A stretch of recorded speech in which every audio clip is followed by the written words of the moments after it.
Hello everyone, Rishita ব্লগে তোমাদের সবাইকে ওয়েলকাম জানিয়ে আমার ভিডিওটা শুরু করছি।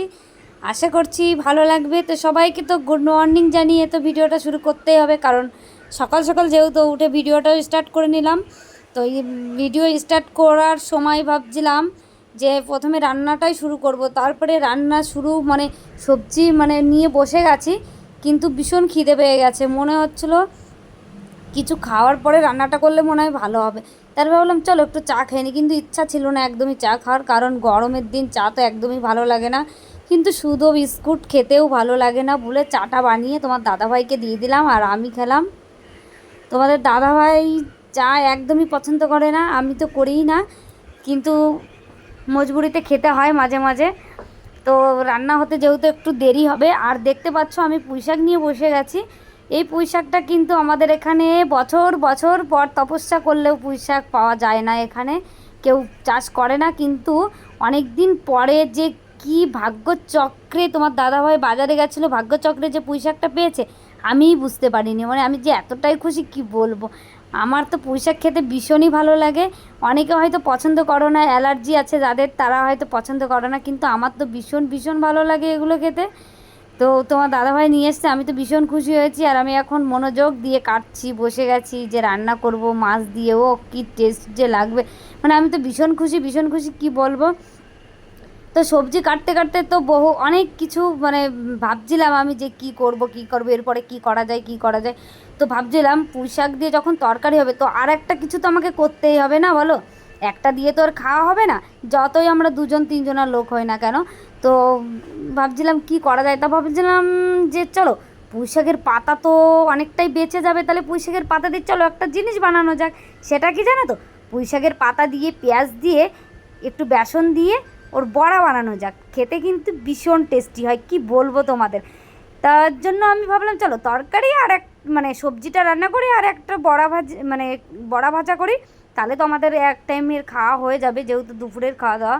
আমরা দুপুরে একবারই ভাত খাই, 11টা সাড়ে 11টার দিকে, ব্যাস তারপরে আর আমাদের খাওয়া হয় না। আর রাত্রে জানি না, তবুও ফ্যাট হয়ে যাচ্ছি, কারণ কি বুঝতে পারছি না। তো আমার মাম্মাম তো সকালে কোনো একটা টিফিন বানিয়ে দিতে হয়, ভাত খেয়ে যেতে পারে না, যেহেতু মর্নিং স্কুল হচ্ছে। মাম্মামকে টিফিন পাস্তা দিয়েছিলাম, পাস্তা নিয়ে গেছে, ও বাড়ি এসে ভাত খাবে।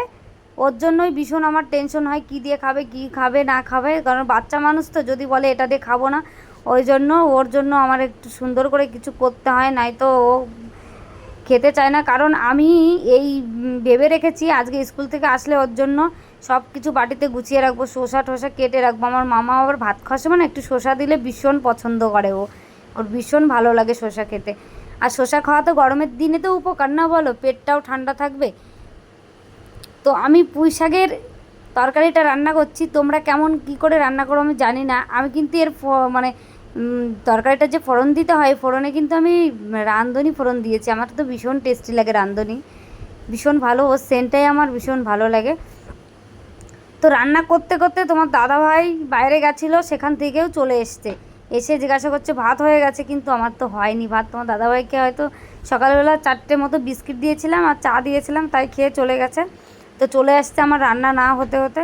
তো রান্না হয়ে গেলেই দাদাভাইকে খেতে দেবো, আমিও খেয়ে নেবো, কারণ আমার মাম্মাম আসতে 1টা বেজে যাবে, তারপরে ও আসলে ওকে ভাত খাওয়াতে হবে। ওই জন্য আমরা আগে খেয়ে নিই, খেয়ে তারপরে আমরা একটু রেস্ট নিতে থাকি। মাম্মাম চলে আসে, ওর হাত পা ধোয়ায়ে ভাত খাইয়ে তারপরে ঘুম পাড়িয়ে দিই। বিকালবেলা ওকে স্নান করাতে হয়, কারণ এখন ভীষণ রোদ্দুর, আসলেই সাথে সাথে স্নান করানো যাবে না একদমই। তো দেখো তোমার দাদাভাইকে আমি তো ভাত দিয়ে দিয়েছি, খেতে বসে গেছে। ভাবলাম চলো তোমাদের সাথে আমি একটু বগর বগর করি, তারপরে না খাবো। সেজন্য আমি এদিক বগর বগর করছি আর এদিকে শসা টসা সব কেটে রেডি করছি, লেবু টেবু। কারণ আমাদের খাওয়ার সময় একটু স্যালাড হলে আমাদের ভালো লাগে, কারণ আমরা যেখানে থাকি এখানে কিন্তু 12 মাস কাল শসার চাষ হয়, 12 মাস কাল শসাটা পাওয়া যায়। সব জায়গায় হয় না 12 মাস কাল, কিন্তু এখানে সবাই টুকটাক লাগায়, বাজারে গেলেই পাওয়া যায়, হয়তো দাম বেশি নেয়, কিন্তু আমাদের সব সময় শসাটা আমাদের ঘরে থাকে। তোমাদের দাদাভাই সব সময়ের জন্যই বাজারে, যদি সপ্তাহে একদিন বাজার লাগে, কিন্তু আর এমনি লোকালে আশেপাশেও তো বাজার লাগে, সেই সব জায়গায় গিয়েও নিয়ে আসে। তো এগুলো কেটে রেডি করে তোমার দাদাভাইকে এদিকে খেতে দিয়ে দিয়েছি, ও খাচ্ছে, আর এদিকে শসা কেটে তোমার দাদাভাইকেও দিয়ে দিয়েছি। আর এদিক গুছিয়ে রাখছি মামামের জন্য, আর এগুলো পরিষ্কার করে তারপরে আমি বসবো এখানে খেতে।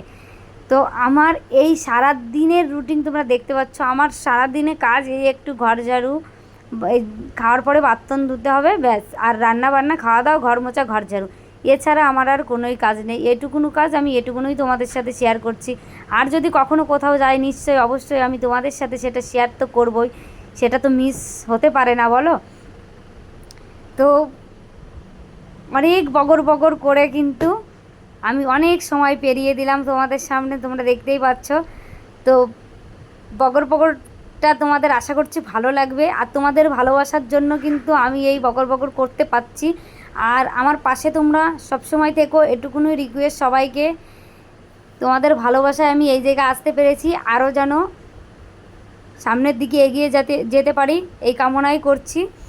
তো ভিডিওটা কেমন লাগলো অবশ্যই কমেন্ট করে জানাবে।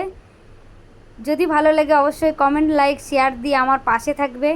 নতুন ব্লগে আবার দেখা হচ্ছে। Tata, bye bye.